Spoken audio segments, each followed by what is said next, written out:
Hello दोस्तों, very welcome back to my YouTube channel. दोस्तों, आजकल इनकम टैक्स डिपार्टमेंट की तरफ से एक बहुत ही ज़्यादा जारी किए जाने वाला नोटिस देखने को मिल रहा है और वो नोटिस है सेक्शन 148 का नोटिस। सामान्यतः दोस्तों, इस नोटिस से संबंधित और भी नोटिस जैसे 148 ए का नोटिस, 148 ए क्लॉज बी का नोटिस भी आयकर विभाग द्वारा जारी किए जाते हैं और सबसे अंत में आपको नोटिस 148 का जारी किया जाता है। अब ये जो नोटिस होता है, अगर आपने पिछले सालों में कोई हाई वैल्यू की ट्रांजैक्शन वगैरह करी होती है, जैसे 10 लाख से ज्यादा का अगर आपने अपने सेविंग अकाउंट में कैश डिपॉजिट करवा दिया, या फिर कोई जमीन, प्लॉट, मकान या कोई भी ऐसी एसेट्स बेची हो जिससे आपको 10 लाख रुपए से ज्यादा की इनकम हुई हो, या फिर आपने अपने सेविंग बैंक अकाउंट से बहुत ज्यादा मात्रा में करोड़ों में लेन देन कर लिया हो, ट्रांजेक्शन कर लिए हो, या फिर आप सरकारी नौकरी से रिटायर्ड हुए हो और आपको रिटायरमेंट बेनिफिट जैसे लीव इनकेसमेंट है, ग्रेचुइटी है, पेंशन है, प्रोविडेंट फंड है इत्यादि के रूप में मिले हो और आपने उस साल का इनकम टैक्स का रिटर्न फॉर्म नहीं भरा है, तो उस केस में आपको सेक्शन 148 का नोटिस जारी किया जाता है। तो इनकम टैक्स डिपार्टमेंट बेसिकली ये मानता है कि आपकी जो इनकम है वो एस्केप हो गई है, आपसे छूट गई है और उस पर आपको इनकम टैक्स का पेमेंट करना था और आपने ITR उस साल का नहीं भरा है। तो दोस्तों, आज की इस वीडियो में जानेंगे कि सेक्शन 148 ए का नोटिस क्या होता है, ऐसी परिस्थितियों में आपको कौन कौन सी धारा में कौन कौन सा नोटिस और कब कब जारी किया जाता है, कुल कितने नोटिस आपको इश्यू किए जाते हैं, नोटिस आने के बाद आपको नेक्स्ट स्टेप क्या लेना होता है, क्या आप नोटिस आने के बाद भी अपनी रिटर्न फाइल कर सकते हैं, और रिटर्न फाइल करने के बाद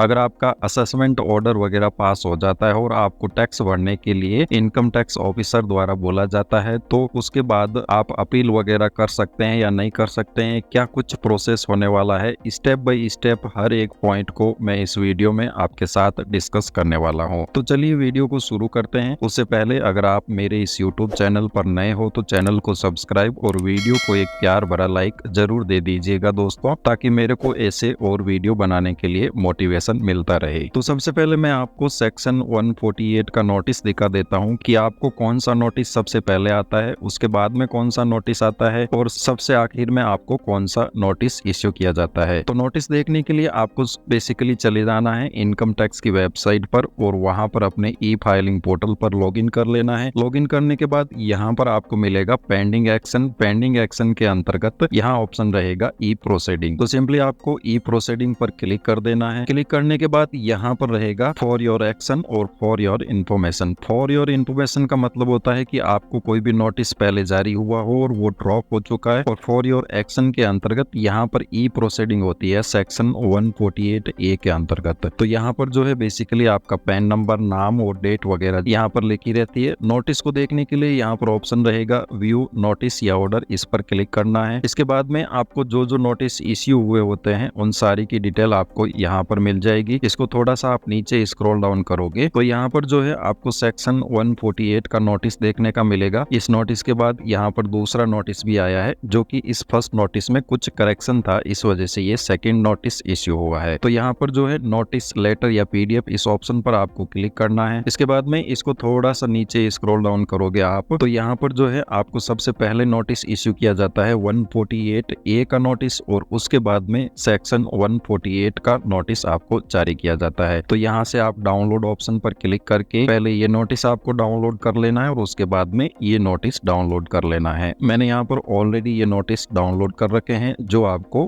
कुछ दिखने में इस प्रकार के होंगे। दोस्तों, अगर आपको भी इस प्रकार का नोटिस आया है और आप खुद से ही इसका रिप्लाई दे रहे हैं तो रुक जाइए। यदि आप खुद से रिप्लाई दे रहे हैं तो आपको इनकम टैक्स का या तो बहुत अच्छा नॉलेज होना चाहिए, तभी आप इस नोटिस का जवाब देवे, या फिर मैं आपको यहाँ पर यही सलाह दूंगा कि किसी आप प्रोफेशनल टैक्स एक्सपर्ट या CA की यहाँ पर हेल्प जरूर ले। उसके लिए आपको जो स्क्रीन पर नंबर दिए गए हैं उन नंबरों पर आप संपर्क कर सकते हैं, क्योंकि अगर यहाँ पर आप कुछ भी गलत इस नोटिस का जवाब दे देते हो या फिर किसी भी तरीके से आप अगर इस नोटिस के अगेंस्ट में रॉन्ग इन्फॉर्मेशन सबमिट कर देते हो और अननेसेसरी एडिशनल इन्फॉर्मेशन आप असेसिंग ऑफिसर को प्रोवाइड कर देते हो, तो उस केस में आप पर असेसिंग ऑफिसर द्वारा बहुत भारी मात्रा में टैक्स और पेनल्टी लगा दी जाएगी। तो मैं यहाँ पर आपको हाईली यही रिकमेंडेड करूंगा कि अगर आपको इस प्रकार का नोटिस आया है तो जो स्क्रीन पर नंबर दिए गए हैं उन नंबरों पर आप कॉन्टेक्ट करके एक टैक्स एक्सपर्ट और CA की मदद जरूर ले। तो सामान्यतः जो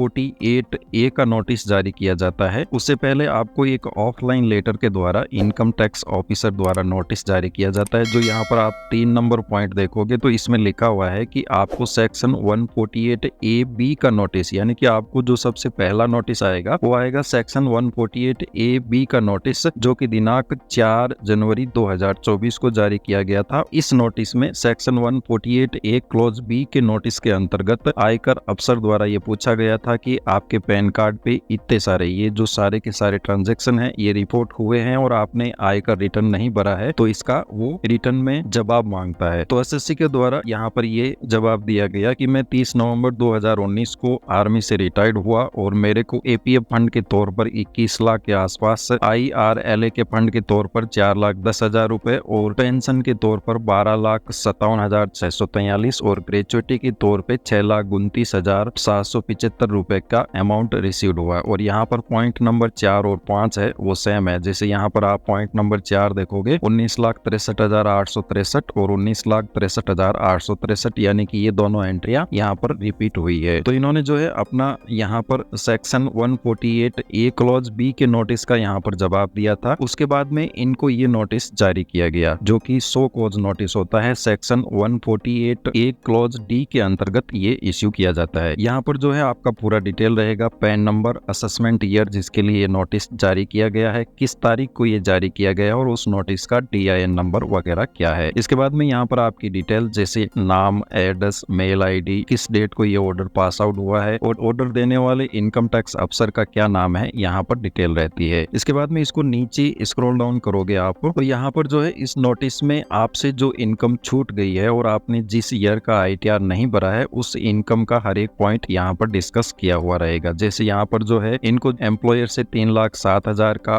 फंड रिसीव्ड हुआ है, स्टेट बैंक ऑफ इंडिया से यहाँ पर FD वगैरह पे इंटरेस्ट वगैरह रिसीव्ड हुआ है। इसके अलावा ये जो है इनको रिटायरमेंट बेनिफिट के तौर पे पैसा मिला है, यहाँ पर ये एंट्री रिपीट हुई है। इसके अलावा पंजाब नेशनल बैंक से इनको ब्याज मिला है और ये जो है PF और EPFO और आर्मी प्रोविडेंट फंड होता है उनका पैसा है। तो बेसिकली ये जो SSC है वो 30 नवंबर 2019 को रिटायर्ड हुए थे और रिटायरमेंट के उपरांत जो उनको रिटायरमेंट बेनिफिट्स मिले थे, gratuity, pension, leave encasement, provident fund इत्यादि, तो वो उन्होंने लिए थे और उन सब की टोटल मिला के तकरीबन जो है 52 लाख के आसपास हो गई थी। और उस पर्टिकुलर फाइनेंशियल ईयर 2019-20 का इन्होंने ITR फाइल नहीं किया था। तो यहाँ पर इसको थोड़ा सा आप नीचे स्क्रॉल डाउन करोगे तो जो इनको नोटिस 4 जनवरी 2024 को सेक्शन 148 ए क्लॉज बी का नोटिस जारी किया गया था, उसमें यहाँ पर कंप्यूटेशन ऑफ सैलरी, इसका रिप्लाई के आधार पर जो इनकम टैक्स अफसर है उनके द्वारा कुछ इस प्रकार का यहाँ पर कंप्यूटेशन सैलरी दी गई है कि आपकी जो ग्रॉस सैलरी है 6,18,000 रुपए, उसमें से सेक्शन 10 के अलाउंसेंस 1,200 रुपए, चिल्ड्रन एजुकेशन अलाउंसेंस और 1.5 लाख की ATC में छूट लेने के बाद इनकी नेट सैलरी बचती है 4,66,900 रुपए। इसके अलावा जो है इनको SBI से 19,63,000 रुपए टोटल मिले, जिसके अंतर्गत ग्रेजुएटी 6,29,000 रुपए की, पेंशन 12,57,000 रुपए का और रिटायरमेंट के उपरांत इनको जो पेंशन मिली थी 4 महीनों की 76,000 रुपए और उसमें से स्टैंडर्ड डिडक्शन लेस करने के बाद यानी कि 76,428 में से 50,000 का स्टैंडर्ड डिडक्शन लेस करने के बाद 26,000 जो है उनका पेंशन टैक्सेबल होता है। इस प्रकार इसको थोड़ा सा नीचे स्क्रॉल डाउन करोगे तो यहाँ पर पेंशन अमाउंट 26,428 है। इसके बाद में आयकर अधिकारी द्वारा ये बताया गया कि 1,26,040 रुपए और 4,66,900 इन दोनों की टोटल होती है 4,20,000 के अप्रोक्स, जो कि यहाँ पर पेंशन, इंटरेस्ट और नेट सैलरी इन सभी को मिला के। तो यहाँ पर जो है बेसिकली आपको ये दूसरा नोटिस इश्यू किया जाता है क्लॉज डी सेक्शन 148 ए के अंतर्गत। इस नोटिस के बाद आपको नोटिस जारी किया जाता है सेक्शन 148 का नोटिस। इस नोटिस को आप थोड़ा देखोगे तो यहाँ पर जो है प्रीवियस आपको नोटिस जारी किया है उसका यहाँ पर डिटेल रहेगा कि आपको 6 फरवरी 2024 को ये नोटिस दिया था और इसी नोटिस के बिहाफ पे सेक्शन 148 का नोटिस ये सेम ही डेट को यहाँ पर इश्यू किया, यानी कि यहाँ पर जो है सेक्शन 148 ए का नोटिस और सेक्शन 148 का नोटिस जो है इनको सेम ही डेट को यहाँ पर इश्यू किया गया है। और यहाँ पर जो है इनको कहा गया है कि आप असेसमेंट ईयर 2020-21 का इनकम टैक्स रिटर्न इस नोटिस को रिसीव्ड होने के 30 दिनों के भीतर फाइल करें। हालांकि ये टाइम पीरियड बढ़ा करके 115 दिन कर दिया गया था। जो यहाँ पर टाइम एक्सटेंशन पीरियड आप नोटिस देखोगे तो यहाँ पर लिखा है with in 30 days days from the service of notice को बढ़ा करके with in 115 days from the service of notice, यानी कि इनको जो है सेक्शन 148 का नोटिस आया 6 फरवरी 2024 को, उससे लेकर के 115 दिन के भीतर भीतर इनको जो है असेसमेंट ईयर 2020-21 का इनकम टैक्स का रिटर्न फॉर्म भरना है। तो यहाँ पर नोटिस के सीक्वेंस की बात करूं तो सबसे पहले आपको नोटिस जारी किया जाता है सेक्शन 148 ए क्लॉज बी का नोटिस। उस नोटिस में ये पूछा जाता है कि आपने पर्टिकुलर ईयर का आईटीआर क्यों नहीं भरा। सिंपली जो है बहुत सारे केसेस में इस प्रकार का रिप्लाई देने के बाद आपको सेक्शन 148 ए का नोटिस जारी किया जाता है और फिर आपको जारी किया जाता है 148 का नोटिस, जिसके अगेंस्ट में आपको अपना उस रिलेवेंट असेसमेंट ईयर का आपको आईटीआर फाइल करना होता है। तो वापस चलते हैं हम इनकम टैक्स फॉर्म पे और बताएंगे कि असेसमेंट ईयर 2020-21 का आपको आईटीआर कैसे फाइल करना है। तो यहाँ पर इनकम टैक्स पोर्टल पर आ जाना है, यहाँ पर डैशबोर्ड पर क्लिक कर देना है और इसके बाद में आपको जो है सेक्शन 148 ए का ये नोटिस आया है, इसके अगेंस्ट में आपको असेसमेंट ईयर 2020-21 का इनकम टैक्स रिटर्न भरना है। तो इनकम टैक्स का रिटर्न भरो उससे पहले आपको कंप्लीट कंप्यूटेशन कर लेनी है अपने इनकम की। जैसे मेरे केस में जो है यहाँ पर मैंने इनकम टैक्स की कंप्यूटेशन कर ली है। जो इनको सैलरी मिली, यानी कि ये जो है 30 नवंबर 2019 को रिटायर्ड हुए थे, तो रिटायरमेंट से पहले अप्रैल 2019 से नवंबर 2019 के बीच में इनको जो सैलरी मिली थी वो मिली थी 6,18,097, जिसमें कि चिल्ड्रन एजुकेशन अलाउंसेंस 54,000 रुपए और लीव इनकेसमेंट जो कि एग्जम्प्ट होता है 2,60,021 रुपए। तो इनकी टोटल यहाँ पर हो गई 6,18,000। इसके अलावा इनको जो है पेंशन और interest on saving bank account और बैंक एफडी करवा रखी थी। इनको जो रिटायरमेंट के पैसे मिले थे उनसे इन्होंने एफडी करवा ली थी, तो उस पैसे से इनको इंटरेस्ट भी रिसीव होगा। तो यहाँ पर आप देखोगे pension from December 2019 to March 2020 76,428। Punjab National Bank का इंटरेस्ट है वो है 632 रुपीज और एसबी बैंक में इन्होंने एफडी करवाई थी जिसका इंटरेस्ट है 1,26,040 रुपए। तो इंटरेस्ट और पेंशन की टोटल हो गई 2,03,100 रुपए। इसके बाद में 6,18,097 और 2,03,100, इसकी टोटल होती है 4,21,197। इसके बाद में इनको जो फाइनेंशियल ईयर 18-19 का आईटीआर भरा था उस पर इनको रिफंड मिला था और रिफंड पर कुछ इंटरेस्ट मिला था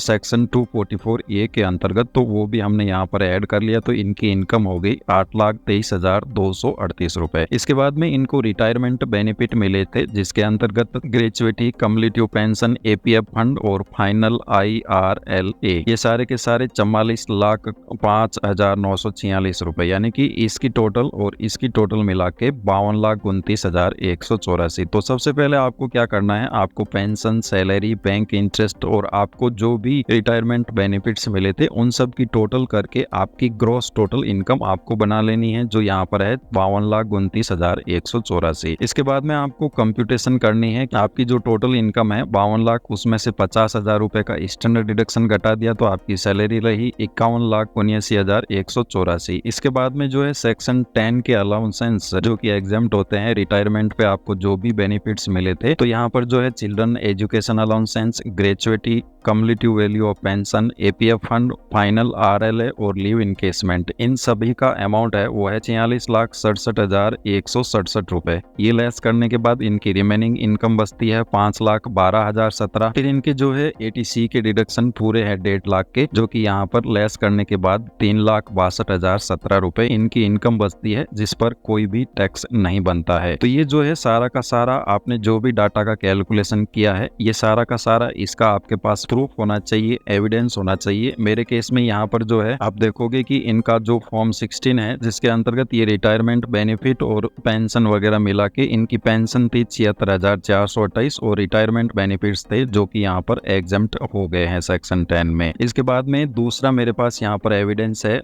FSA, जो कि रिटायरमेंट होने के बाद जो भी आपका PF ऑफिस होता है उसकी यहाँ पर डिटेल रहती है कि आपको कितना पैसा मिला है। तो यहाँ पर आप देखोगे लमसम एलिमेंट के अंतर्गत रिटायरमेंट ग्रेजुएटी है 6,81,845 और जो कम्युलेटिव वैल्यू ऑफ पेंशन है वो है यहाँ पर 12,57,643। इसके बाद में मेरे पास यहाँ पर तीसरा एविडेंस है इंटरेस्ट सर्टिफिकेट, इनको जो भी बैंक से इंटरेस्ट मिला था उसका यहाँ पर सर्टिफिकेट है। इसके बाद चौथा मेरे पास एविडेंस है जब ये रिटायरमेंट हुए थे उस महीने की लास्ट पे स्लिप। तो लास्ट पे स्लिप यहाँ पर 11 महीना 2019 साल की है। तो इसको आप नीचे स्क्रॉल डाउन करोगे ना तो इसमें यहाँ पर आपको मिलेगा कि आपको जो है यहाँ पर 2,60,021 रुपए जो है ENCFIN यानी कि लीव इनकेसमेंट का जो पैसा है वो मिला है। इसके अलावा 21,08,468 रुपए जो है इनका APF फंड था वो मिला है। तो इस प्रकार जो है आपको सारे एविडेंस के आधार पर एक अपना इनकम कैलकुलेट कर लेना है कि आपकी इनकम इतनी थी। जैसे मैंने यहाँ पर जो है कंप्यूटेशन ऑफ टोटल इनकम में यहाँ पर पूरा का पूरा इनकम ब्योरा ले लिया विद एविडेंस और प्रूफ के साथ, क्योंकि आपको सॉलिड एविडेंस होना चाहिए कि आपको कितने रिटायरमेंट बेनिफिट्स मिले हैं, आपकी सैलरी कितनी है, आपकी इन्वेस्टमेंट्स कितने हैं। तो इन सभी के एविडेंस के बेस पे आपको जिस असेसमेंट ईयर का नोटिस इश्यू हुआ है उस असेसमेंट ईयर का एक यहाँ पर कंप्यूटेशन सीट बना लेना है और नेट सैलरी यहाँ पर 3,62,017 है। तो इस सीट के आधार पर अब आपको असेसमेंट ईयर 2020-21 का ITR फाइल करना है। तो यहाँ पर जो है वापस ई फाइलिंग पोर्टल पर चले जाना है आपको और यहाँ पर रहेगा हेल्प का सेक्शन, इस ऑप्शन पर क्लिक करना है। इसके बाद में यहाँ रहेगा डाउनलोड का सेक्शन, इस पर क्लिक करके जिस असेसमेंट ईयर का आपको नोटिस आया है, मेरे केस में यहाँ पर 2020-21 का है, आपको कोई अलग साल का भी यहाँ पर नोटिस आ सकता है। और उसके बाद में जो ITR फॉर्म आप पर एप्लीकेबल होता हो वो ITR फॉर्म आपको यहाँ से उसकी एक्सेल यूटिलिटी डाउनलोड कर लेनी है। तो यहाँ पर ITR 1 हमारे ऊपर एप्लीकेबल होता है, तो यहाँ एक्सेल यूटिलिटी पर क्लिक करके यहाँ पर जो है एक्सेल यूटिलिटी डाउनलोड कर ली है। इसके बाद में इस एक्सेल यूटिलिटी फाइल को आपको ओपन कर लेना है और ओपन करने के बाद एक्सट्रैक्ट कर लेना है। एक्सट्रैक्ट करने के बाद यहाँ पर नीचे स्क्रॉल डाउन करोगे तो आपका ये एक्सेल फाइल एक्सट्रैक्ट हो चुका है और इस पर आपको जो है प्रॉपर्टीज में जा करके इसको अनब्लॉक करके अप्लाई करके ओके कर देना है। इसके बाद में आपको अपनी एक्सेल फाइल को ओपन कर लेना है। ओपन करने के बाद आपकी जो डिटेल है पर्सनल डिटेल पैन कार्ड के अकॉर्डिंग वो सारी की सारी यहाँ पर फीड कर देना है विद एड्रेस पिन कोड वगैरह सारी पर्सनल डिटेल आपको फीड करने के बाद आप इस प्रकार के एम्प्लॉय हो। तो यहाँ पर जिस भी गवर्नमेंट में आप सर्विस करते हो, चाहे स्टेट गवर्नमेंट हो सेंट्रल गवर्नमेंट हो, वो आपको यहाँ पर सेलेक्ट कर लेना है। फिर इसके बाद में इस ऑप्शन को यहाँ पर नो करना है क्योंकि ये पूछ रहा है कि आप सेक्शन 139(1) के प्रोविजो के तहत अगर इनकम टैक्स रिटर्न भर रहे हो तो यस करना है, अदरवाइज इसको नो करना है। जनरली ये नो ही रहता है। इसके बाद में यहाँ पर आपको अपनी मेल ID डाल देनी है, यहाँ पर आपको मोबाइल नंबर डाल देने हैं। इसके बाद में यहाँ पर रहेगा फाइलिंग अंडर सेक्शन, यानी कि आप जो है रिटर्न कौन से सेक्शन में फाइल कर रहे हैं। तो यहाँ पर आपको ये दूसरा सेक्शन सेलेक्ट करना है, field in the response of notice. हम जो है सेक्शन 148 के नोटिस के तहत अपना ITR फाइल कर रहे हैं, तो ये ऑप्शन सेलेक्ट करके यहाँ पर जो है आपको सेक्शन 148 सेलेक्ट करना है। इसके बाद में जो आपको नोटिस मिला है उस नोटिस का TIN नंबर रहेगा, तो सिंपली जो DIN नंबर है वो एंटर कर देना है और जो नोटिस मिला है उसकी डेट आपको यहाँ पर एंटर कर देनी है। फिर जो आपने कंप्यूटेशन ऑफ सीट बनाई है अपनी इनकम की, इस सीट के अकॉर्डिंग आपको अपना ITR भरना है। तो यहाँ पर जो है एक्सेल यूटिलिटी में अगर हम यहाँ पर जाते हैं तो हमारी जो इनकम है वो आपको यहाँ पर सैलरी से एंटर कर देनी है, टोटल इनकम आपको, और उसके उपरांत जो भी आपको रिटायरमेंट बेनिफिट्स मिले थे वो बेनिफिट्स आपको 1 by 1 करके यहाँ पर सारे के सारे एंटर कर देने हैं। जैसे हमारे केस में यहाँ पर डेथ कम रिटायरमेंट, ग्रेजुएटी, पेंशन का अमाउंट, लीव इनकेसमेंट का अमाउंट, इसके अलावा इंडिविजुअल रनिंग लेजर अकाउंट का जो पैसा है 4,10,000 वो भी एग्जाम्प्ट है। APF प्रोविडेंट फंड जो आर्म फोर्सेज का पर्सनल प्रोविडेंट फंड होता है उसका अमाउंट 21 लाख मिला, वो भी एग्जाम्प्ट होता है। और CA इनको मिला 54,000 था बट उसमें से 12,000 रुपए ही यहाँ पर एग्जाम्प्ट होंगे। इसके बाद में कुछ इसको नीचे स्क्रॉल डाउन करोगे तो आपके जो सेक्शन 10 के अलाउंसेंस लेस करने के बाद इनकम बचती है 5,59,976। इसमें से स्टैंडर्ड डिडक्शन ऑटोमेटिकली लेस हो जाएगा, तो पीछे आपकी रिमेनिंग इनकम रही 5,09,976। फिर इसको नीचे स्क्रॉल डाउन करोगे तो जो लास्ट ईयर का आपको रिफंड मिला था उस पर जो इंटरेस्ट मिला था वो आपको इनकम फ्रॉम अदर सोर्सेज के पोर्शन में यहाँ पर डाल देना है। इसके बाद में ये कह रहा है कि आपने 1 अप्रैल 2020 से 31 जुलाई 2020 के दरमियान कोई इन्वेस्टमेंट किए हैं तो उसकी डिटेल देनी है, क्योंकि उस टाइम कोरोना पीरियड चल रहा था और इस असेसमेंट ईयर का जो है हमें इन्वेस्टमेंट करने के लिए सरकार के द्वारा कुछ तारीखें एक्सटेंड की गई थी, तो हम सिंपली यहाँ पर नो कर देंगे। इसके बाद में ATC में इनके डिडक्शन है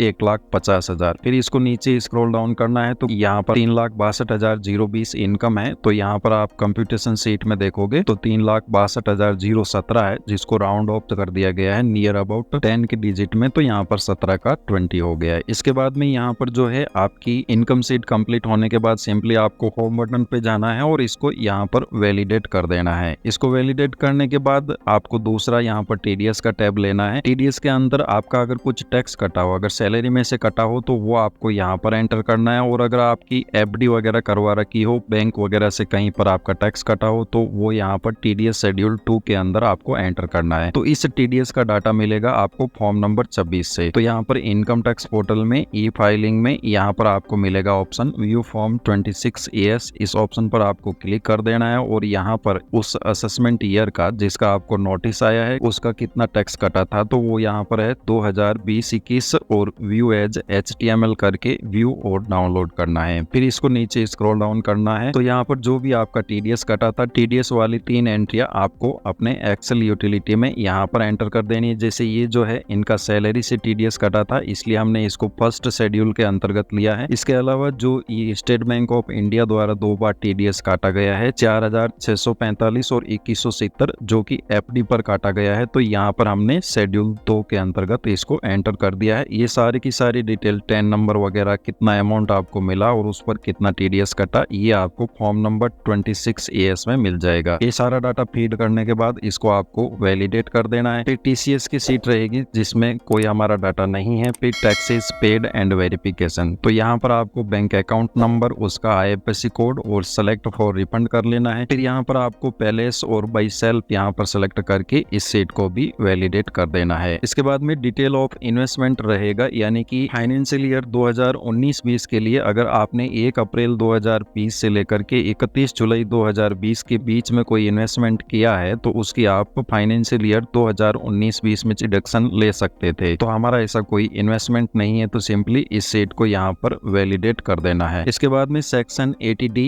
हेल्थ इंश्योरेंस, अगर आपने कुछ करवा रखा हो और उसका आपके पास प्रॉपर एविडेंस सॉलिड प्रूफ है तो यहाँ पर एंटर कर देना है। अदरवाइज यहाँ पर not claiming for self and parent करके इसको भी वैलिडेट कर देना है। 80G का सेक्शन, अगर आपने किसी भी प्रकार का डोनेशन दिया है तो नहीं तो इसको भी रहने देना है और इस सीट को भी यहाँ पर वैलिडेट कर देना है। अगर यहाँ पर आपको इनकम सीट पर आ जाना है और कैलकुलेट टैक्स ऑप्शन पर क्लिक कर देना है और फिर यहाँ पर टैक्स की कैलकुलेशन होने के बाद अगर आप नीचे जाओगे तो अगर आपकी इनकम पर किसी भी प्रकार का टैक्स बन रहा होगा तो वो यहाँ पर आ जाएगा। उस टैक्स का पेमेंट करने के बाद उसकी डिटेल जो है आपको टीडीएस की सीट के अंतर्गत यहाँ पर जो है सेल्फ असेसमेंट टैक्स के इस कॉलम में आपको एंटर करनी है। उसके बाद में आपकी टैक्स लायबिलिटी नील हो जाएगी। उसके बाद में अगेन आपको इनकम सीट पर आकर के कैलकुलेट टैक्स करना है और उसके बाद में जनरेट XML ऑप्शन पर क्लिक कर देना है। इससे आपकी असेसमेंट ईयर 2020-21 की XML फाइल यहाँ पर सेव हो जाएगी। इसके बाद में चले जाना है आपको अपने ई फाइलिंग पोर्टल पर और यहाँ पर जो है पेंडिंग एक्शन में ई प्रोसीडिंग टैब पर आपको क्लिक करना है। फिर आपको जो नोटिस मिला है इस नोटिस के अकॉर्डिंग आपने जो अभी असेसमेंट ईयर का XML जनरेट किया है वो आपको अपलोड करना है। तो यहाँ पर व्यू नोटिसेस ऑप्शन पर क्लिक करना है और नीचे स्क्रॉल डाउन करके यहाँ पर इस नोटिस का जवाब देना है। क्योंकि ये टाइम एक्सटेंशन का नोटिस है तो इसके रिप्लाई में हमें कुछ भी नहीं देना है। तो यहाँ पर सबमिट रिस्पॉन्स ऑप्शन पर आपको क्लिक करना है। तो ये आपको ई फाइलिंग फैसिलिटी पर रिडायरेक्ट करेगा जहां पर आपको अपनी XML फाइल अपलोड करनी है। तो प्रोसीड ऑप्शन पर क्लिक करना है। इसके बाद में यहाँ पर जो है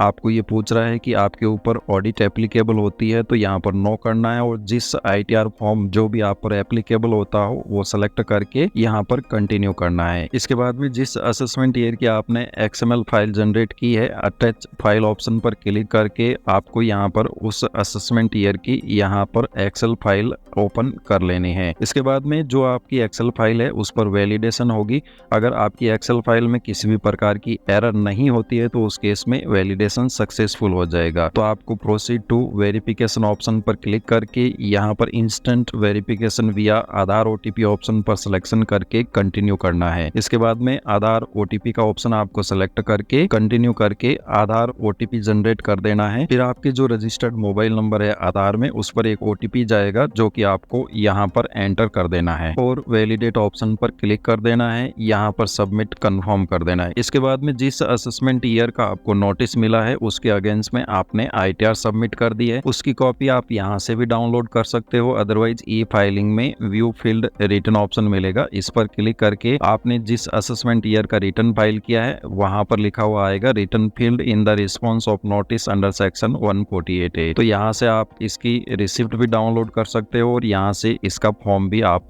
डाउनलोड कर सकते हो। अब ये तो हो गया, आपने जो है रिटर्न भर दिया। अब रिटर्न भरने के बाद जनरली जो है इनकम टैक्स अफसर जिसने आपको नोटिस जारी किया है वो इस रिटर्न को एनालाइज करेगा, आपके द्वारा दी गई डिटेल्स को समराइज करके एक टैक्स लायबिलिटी की सीट निकालेगा। वो 101% निकालेगा, क्योंकि आपकी गलती है कि आपने अपना ITR फॉर्म नहीं भरा। तो उस केस में जो कंप्यूटेशन ऑफ सीट होती है वो कुछ इस प्रकार की दिखेगी। ये मैंने जो है किसी और असेसी की यहाँ पर ली है। तो यहाँ पर जो भी आपकी इनकम होगी, जो भी आपने ITR के अकॉर्डिंग अपना डाटा भरा होगा, उसके अकॉर्डिंग वो आपकी इनकम पर टैक्स की कैलकुलेशन करेगा और एक फाइनल टैक्स लायबिलिटी यहाँ पर निकाल के देगा। जैसे इस केस में यहाँ पर जो है अमाउंट पेबल है 2,80,771 रुपए का। तो इस प्रकार की कंप्यूटेशन सीट और टैक्स लायबिलिटी निकालने के बाद आपके पास दो ऑप्शन बचते हैं। या तो आप इस टैक्स लायबिलिटी के साथ फुली एग्री करते हो कि जो कैलकुलेशन इनकम टैक्स अफसर द्वारा की गई है वो एकदम एक्यूरेट है और सही है, तो उस केस में आपको इस टैक्स लायबिलिटी का पेमेंट करना है। तो उसके लिए आपको वापस चले जाना है इनकम टैक्स के पोर्टल पर और यहाँ पर पेंडिंग एक्शन में response to outstanding tax demand, यहाँ पर जो है आपकी जो भी टैक्स लायबिलिटी कैलकुलेट की होगी इनकम टैक्स अफसर द्वारा, अगर आप उसके साथ एग्री करते हो तो सिंपली जो है उस पर आपको पे नाउ का ऑप्शन दिखेगा। इस पर क्लिक करके सिंपली आपकी जो भी टैक्स लायबिलिटी है आपको उसका पेमेंट कर देना है। ये तो हो गया इसका फर्स्ट समाधान। अब दूसरा समाधान, अगर इनकम टैक्स अफसर द्वारा जो भी कंप्यूटेशन सीट निकाली गई है और उस